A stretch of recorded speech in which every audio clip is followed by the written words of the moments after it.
नमस्कार दोस्तों, स्वागत है आपके अपने YouTube channel the futures education में। दोस्तों, आज हम संविधान के बहुत ही इम्पोर्टेंट यानी मोस्ट इम्पोर्टेंट टॉपिक के बारे में बात करेंगे। कौन सा है मोस्ट इम्पोर्टेंट टॉपिक? CAG,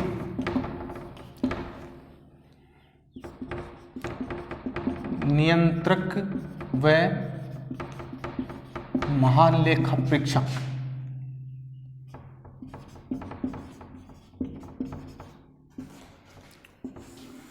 देखिए दोस्तों, जिस प्रकार से नाम से ही हमें पता चल रहा है, नियंत्रक यानी नियंत्रण करने वाला, नियंत्रण करने वाला। किस पे नियंत्रण करने वाला, ये हम चर्चा करेंगे अभी। महालेखा, लेखा जोखा रखने वाला, लेखा जोखा रखने वाला। परीक्षक, परीक्षण या जांच करने वाला। अब हम देखेंगे दोस्तों कि CAG का पद संविधान में कहां उल्लेखित किया गया है। देखिए दोस्तों, CAG का पद अनुच्छेद 148 से 151 के बीच CAG के पद की उल्लेख किया गया है संविधान में। 148 में किन किन बातों का जिक्र किया गया है? 148 में सबसे पहले है योग्यता, कि CAG की योग्यता क्या होगी। ठीक है दोस्तों, वेतन,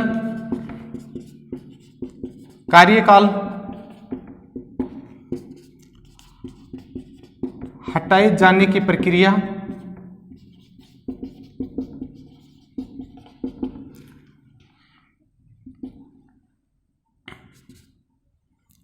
कार्य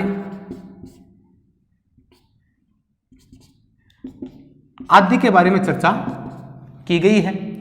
आर्टिकल 149 में CAG की कार्य व शक्तियों का उल्लेख किया गया है। कार्य व शक्तियों 150 में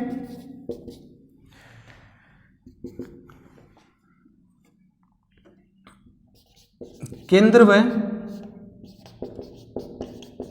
राज्य सरकारों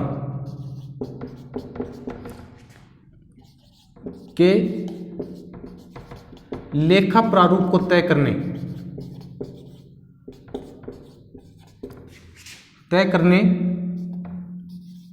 का कार्य के बारे में चर्चा की गई है। और 151 में कि जो लेखा जोखा तैयार करके उसकी रिपोर्ट CAG तैयार करता है, वो किसको सौंपता है? राष्ट्रपति को सौंपता है। राष्ट्रपति उस रिपोर्ट को संसद के समक्ष प्रस्तुत करता है और संसद में बहुत सारी कमेटियां होती हैं। उन कमेटियों में से एक कमेटी होती है PSC यानी पब्लिक अकाउंट कमेटी, या इसे हम कहेंगे लोक लेखा समिति। लोक लेखा समिति, लोक लेखा समिति उस रिपोर्ट की जांच करती है। अगर उसमें कहीं कुछ समझ में नहीं आता है तो CAG से वो बातचीत करके CAG को बुला करके और वो करते हैं। ठीक है दोस्तों, तो ये 48, 49, 50 और 51 में ये बातें स्पष्ट की गई हैं। अब देखो,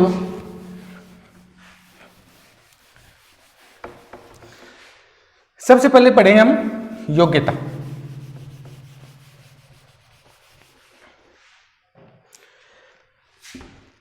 योग्यता के CAG की योग्यता के बारे में हमारे संविधान में कोई स्पष्ट उल्लेख नहीं किया गया है। योग्यता क्या रखी गई है कि संसद द्वारा निर्धारित,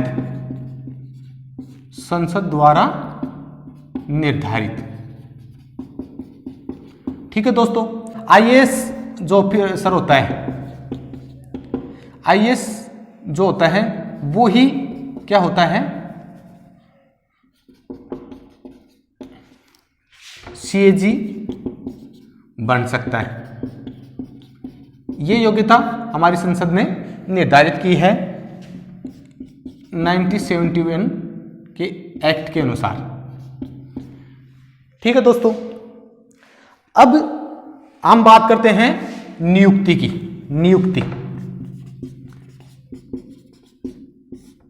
नियुक्ति दोस्तों, सीएजी की नियुक्ति राष्ट्रपति द्वारा की जाती है और राष्ट्रपति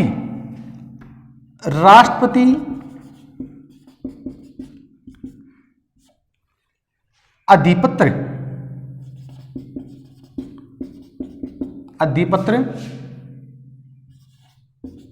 हस्ताक्षर व मुहर सहित जारी करता है।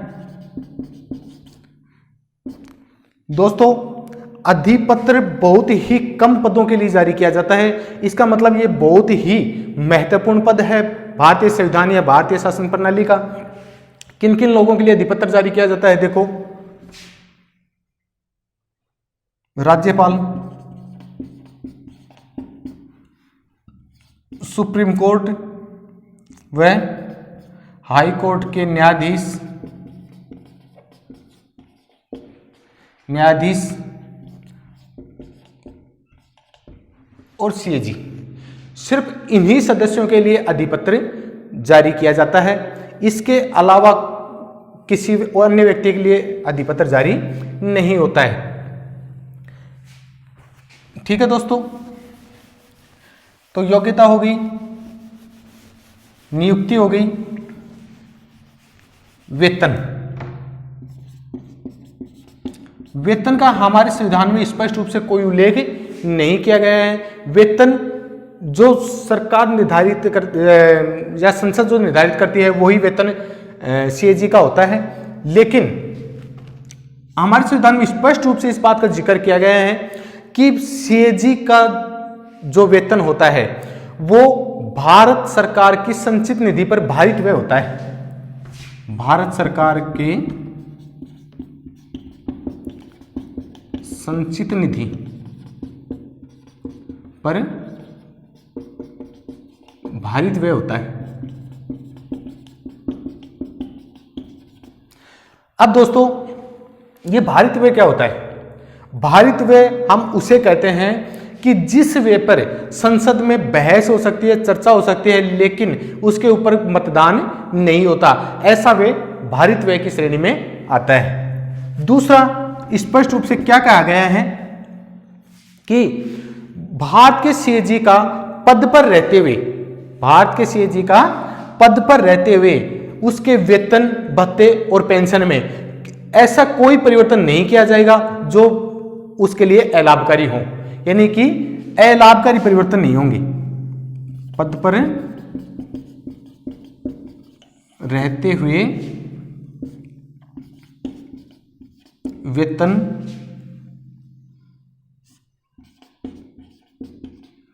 पेंशन व भत्तों में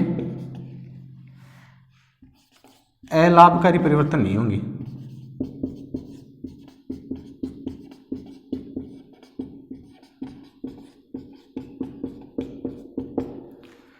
अलाभकारी परिवर्तन नहीं होंगे दोस्तों। तो ये था सीएजी का वेतन। अब बात करते हैं कार्यकाल की। देखिए दोस्तों, हमारे संविधान में सीएजी के कार्यकाल का कोई उल्लेख नहीं किया गया है। ये स्पष्ट लिखा गया है कि सीएजी का कार्यकाल जो संसद निर्धारित करे, और संसद ने क्या निर्धारित किया गया है? 6 वर्ष या 65 वर्ष की आयु, जो भी पहले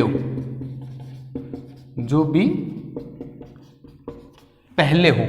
अब इसका मतलब क्या हुआ कि मान लो किसी व्यक्ति की उम्र 55 वर्ष है और उससे सीएजी के पद पर नियुक्त किया गया है, तो वो 61 वर्ष की आयु तक अपना कार्यकाल पूरा कर लेगा, यानी कि उसकी उम्र 65 वर्ष नहीं हुई है।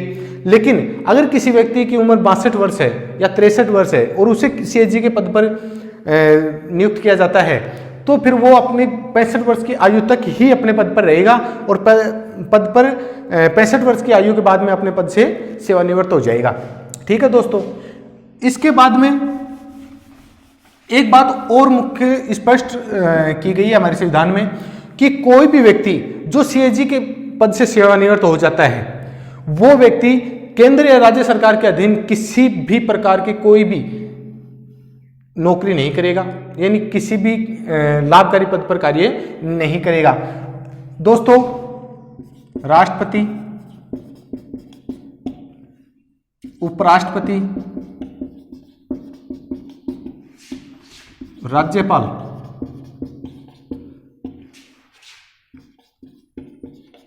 केंद्र व राज्य सरकारों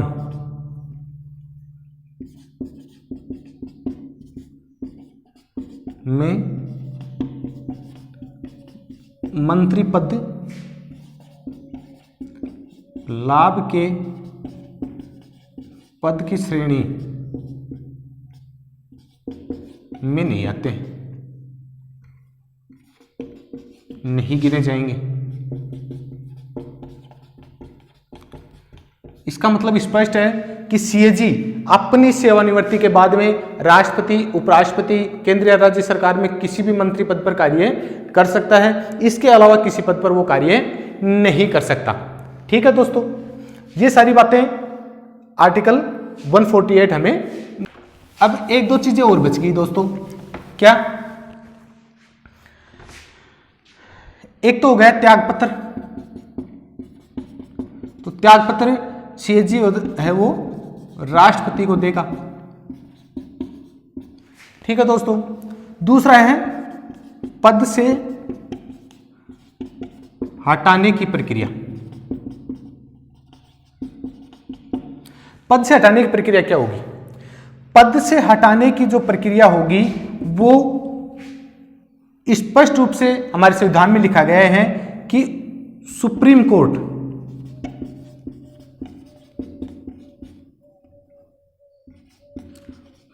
के न्यायाधीश को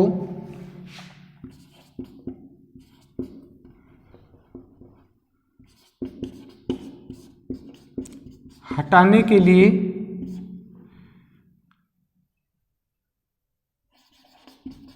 अपनाई जाने वाली प्रक्रिया। ठीक है दोस्तों, यानी कि सीएजी को उसके पद से हटाने के लिए वही प्रक्रिया अपनानी होगी जो प्रक्रिया सुप्रीम कोर्ट के न्यायाधीश को हटाने के लिए। इसका मतलब स्पष्ट है दोस्तों कि भारत के सीएजी के पद को भारत के सुप्रीम कोर्ट के न्यायाधीश के बराबर माना गया है। अब इसकी प्रक्रिया तो हम जब सुप्रीम कोर्ट पढ़ेंगे तब देखेंगे, लेकिन मोटे तौर पे हम देखते हैं कि इसकी प्रक्रिया अक्सर होती क्या है। देखो, संसद के दोस्तों दो सदन होते हैं, एक होता है लोकसभा और एक होता है राज्यसभा।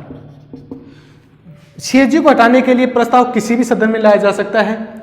अगर लोकसभा में लाया जाता है तो प्रस्ताव लाने के समय 100 सदस्य उपस्थित होने चाहिए और राज्यसभा में 50 सदस्य उपस्थित होने चाहिए। फिर एक समिति गठित की जाती है और वो समिति ये साबित कर देती है कि जो प्रक्रिया अपनाई जा रही है वो सही है। तो उसके बाद राष्ट्रपति के अनुमोदन से या राष्ट्रपति की स्वीकृति से सीएजी को हटाया जा सकता है, हटाया जाता है। ठीक है दोस्तों, तो ये आर्टिकल 148 हो गया। ठीक है दोस्तों, अब है आर्टिकल 149। हमने क्या पढ़ा था कि जो नियंत्रक और महालेखा परीक्षक है उसको 3 कार्य करता है कि नियंत्रण करता है, लेखा जोखों का हिसाब करता है और जो आय व्यय हो रहा है उसका परीक्षण करता है। तो देखो दोस्तों, अकाउंटिंग और ऑडिटिंग,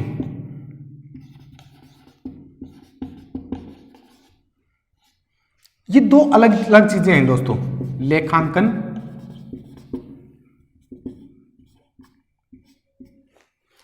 और परीक्षण।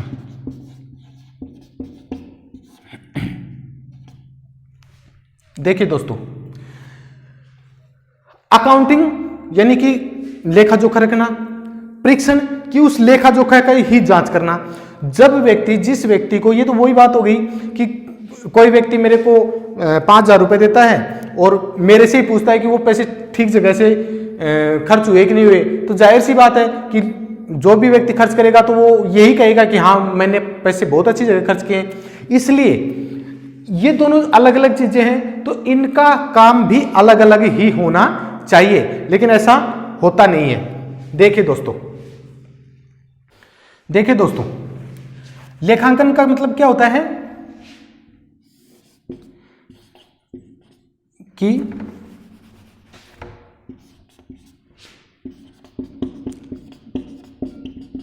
जो पैसा दिया जा रहा है वो ठीक जगह या उसका हिसाब किताब रखना।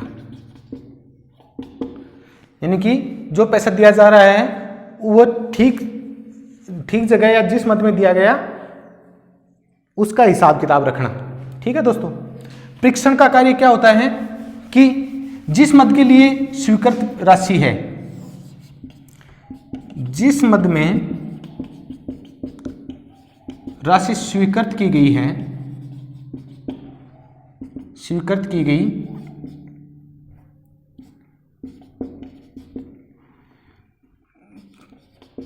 क्या वह उसी मद या उद्देश्य में लगाएगी, मद या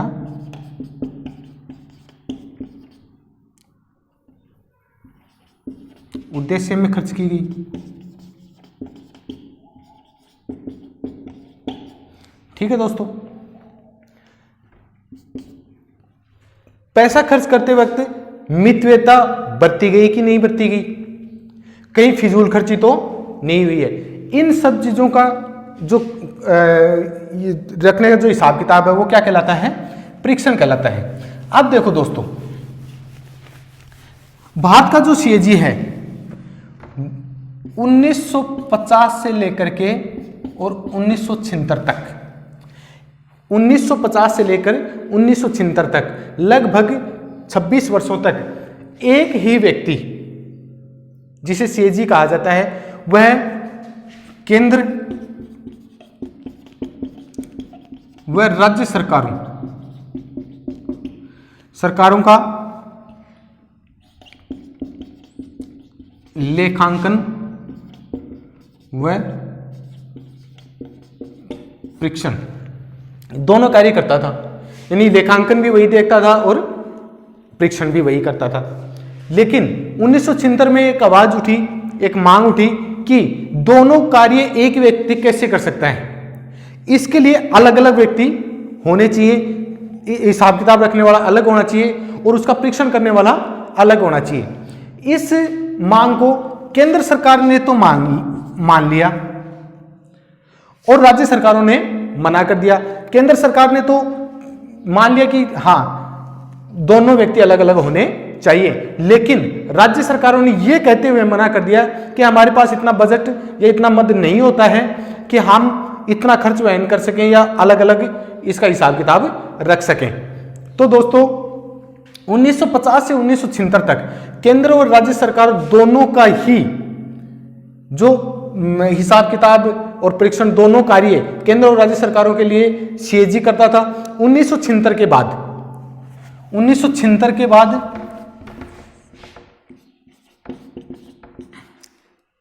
सीएजी केंद्र के लिए सिर्फ ऑडिटिंग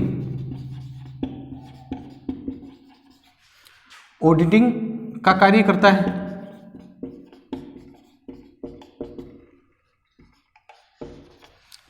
तथा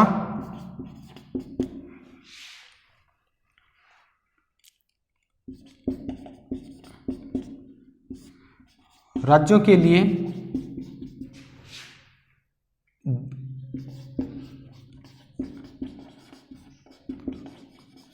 अकाउंटिंग व ऑडिटिंग दोनों कार्य करता है, दोनों कार्य करता है। अब दोस्तों आपके दिमाग में एक चीज आ सकती है कि 1950 से 1976 तक तो ठीक है कि सीएजी ही दोनों कार्य करता है, केंद्र सरकार के लिए भी और राज्य सरकार के लिए भी, लेकिन 1976 के बाद में केंद्र सरकार के लिए तो सिर्फ ऑडिटिंग का कार्य कर रहा है, तो फिर अकाउंटिंग का कार्य कौन करता है? तो अकाउंटिंग के कार्य के लिए केंद्र सरकार ने एक नए दूसरे पद का सृजन कर लिया, जिसे हम क्या कहते हैं? सीजीए। सीजीए 1976 के बाद केंद्र सरकार के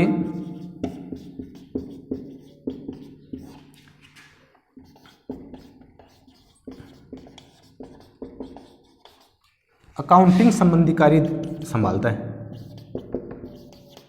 संबंधित कार्य संभालता है।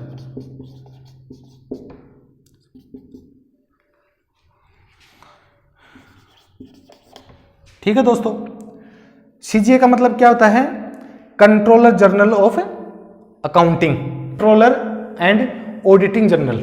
ठीक है दोस्तों, ये बात हो गई आर्टिकल 149 की। अब आर्टिकल 150 क्या कहता है? 150 क्या कहता है? 150 कहता है कि राज्य और केंद्र सरकार का जो लेखा जोखा रखने का जो प्रारूप होगा, यानी कि केंद्र और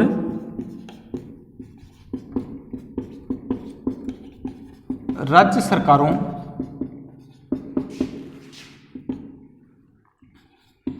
के लेखाओं का प्रारूप राष्ट्रपति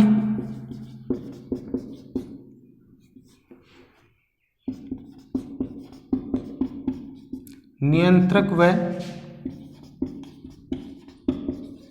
महालेखा परीक्षक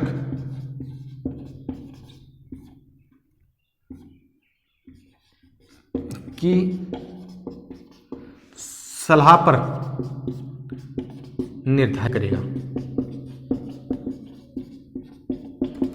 ठीक है दोस्तों, कि केंद्र और राज्य के जो लेखाओं का जो प्रारूप है कि किस प्रारूप में लेखा जोखा रखा जाएगा, यानी किस मद में कौन सी चीजें रखी जाएंगी, वो प्रारूप राष्ट्रपति नियंत्रक और महालेखा परीक्षक की सलाह पर निर्धारित करता है। इसका मतलब हम कह सकते हैं कि वो लेखाओं का प्रारूप भी सीएजी द्वारा ही निर्धारित किया जाता है। ठीक है दोस्तों, अब है आर्टिकल 151।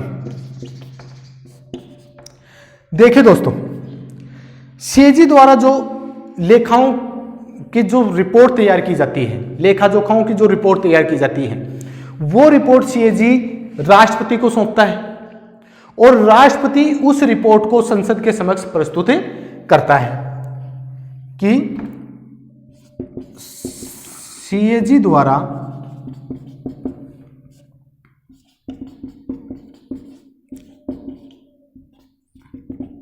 सौंपी गई रिपोर्ट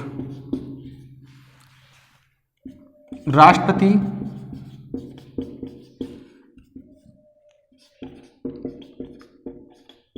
संसद में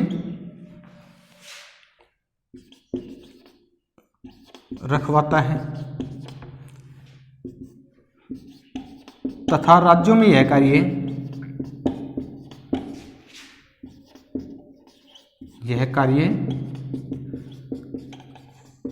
राज्यपाल द्वारा किया जाता है।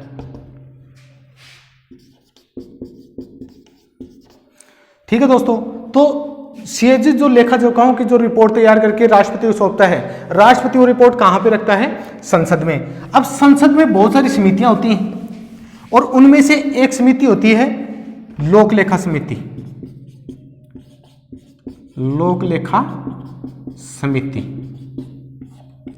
जिसे हम पीएससी कहते हैं, public account committee.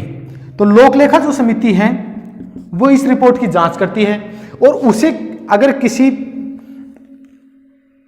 Technical problem आती है उस रिपोर्ट को समझने में या किसी मद को समझने में, तो ये जो लोक लेखा समिति है ये अपने पास सीएजी को बुला सकती है, बुला सकती है।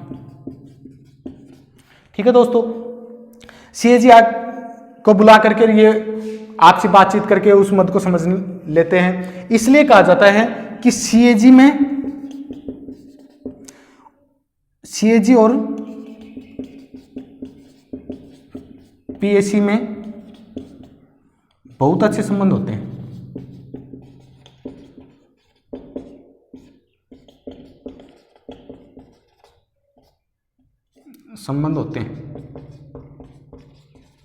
ठीक है दोस्तों, अब हम बात करेंगे दोस्तों कि भारत के वर्तमान सीएजी कौन है और पहले सीएजी कौन थे।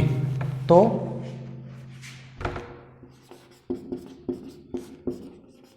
भारत के प्रथम सीएजी नरहरि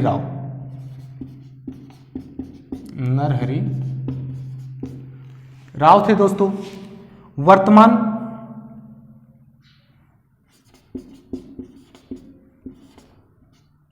वर्तमान सीएजी कौन है? गिरीश चंद्र मुर्मू। 8 अगस्त 2020 से इन्होंने अपना कार्यकाल संभाला है। ठीक है दोस्तों, तो ये आज की जो टॉपिक था ये था भारत का सीएजी। उम्मीद है कि आपको समझ में आया होगा। अगर आपको वीडियो अच्छा लगे तो लाइक शेयर एंड सब्सक्राइब करें। ठीक है दोस्तों, आगे में ऐसे ही टॉपिकों पर बात करते रहेंगे। जय हिंद, जय भारत दोस्तों।